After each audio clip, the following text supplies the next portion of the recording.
Tu peux connaître une personne mais ne pas connaître tout de lui. Par exemple, tu connais la personne selon ce qu'il t'a présenté. Maintenant, lorsqu'il arrive dans son pays, à la base, c'est que tu le considères de cette manière. Jusqu'à ce que tu vois des gens qui le critiquent. Si ces personnes le critiquent maintenant, tu écoutes leurs preuves. S'ils ont détaillé avec lui-même ses propres paroles, avec lui-même ses propres écrits, alors cette considération que tu avais pour lui descend. Car c'est la règle qui est quoi? Al-jarhul mufassal muqaddamun ala ta'dili mubham. فالتزكيات الخطية لم يغتر بها الصحابة وقد كتبت لقاتل علي. لماذا؟ لأنهم تغيروا وبدلوا. فهذه التزكيات ليست شهادات إلى الممات أبدا.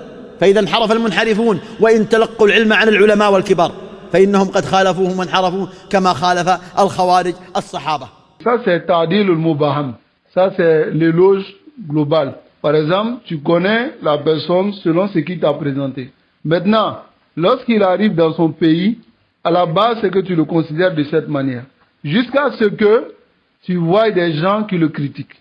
Si ces personnes le critiquent maintenant, tu écoutes leurs preuves. S'ils ont détaillé avec lui-même ses propres paroles, avec lui-même ses propres écrits, alors cette considération que tu avais pour lui descend. Tu n'es plus sur ce que tu connaissais de lui. Car c'est la règle qui est quoi? Al-jarhul mufassal muqaddamun ala ta'dili mubham. Ça dévance cela. Ça va? Tu peux connaître une personne mais ne pas connaître tout de lui. Masalan, il y a un docteur qui est au Sénégal. Il a la taskiya de Cheikh Salah al-Swahimi. La taskiya de beaucoup d'entre les savants. Lakin, il fait l'éloge des mourides qui sont au Sénégal. Il fait l'éloge de Ben Laden. Il trouve que Ben Laden est dans le djihad. Mais il dit tout ça en Wolof. Il dit pas ça en arabe. Maintenant, ces savants-là, est-ce qu'on va dire que ces savants font l'éloge d'un munharif? Là. On va dire simplement que ces savants ne connaissent pas sa situation. Vous comprenez? Maintenant, on doit les informer de sa situation. N'est-ce pas? Et dès qu'on les informe, eux, ils vont revenir sur leur éloge.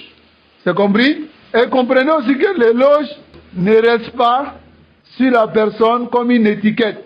Ça ne reste pas comme un tampon sur lui. Et l'al-Mamad. Sinon, on n'allait pas enlever l'éloge de Omar ibn Khattab sur Abdurrahman ibn Muljim.